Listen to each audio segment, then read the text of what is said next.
Hello বন্ধুরা, কেমন আছো তোমরা? তোমরা দেখতে পাচ্ছ একটা চায়না মেয়ে ছিপ ফেলে মাছ ধরতে চলে এসেছে এবং তার ছিপে একটা মাছও বেঁধেছে।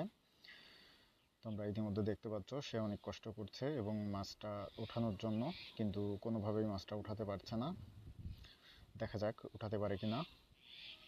হ্যাঁ, সে উঠিয়ে ফেলেছে এবং মাছটা ধরেও ফেলেছে। অনেক বড় একটা মাছ। তোমরা কি জানো এটা কি মাছ? আমাদের বাংলাদেশেও এই মাছ কিন্তু অনেক পাওয়া যায়। সে আবারও ছিপ ফেলছে এবং আবারও মাছ ধরছে।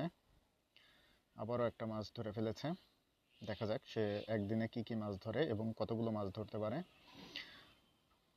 আর মাছগুলো সব তার জালের মধ্যে এসেই ধরা দিচ্ছে।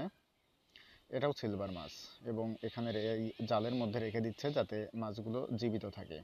এবং আবারও একটা মাছ ধরে ফেলেছে।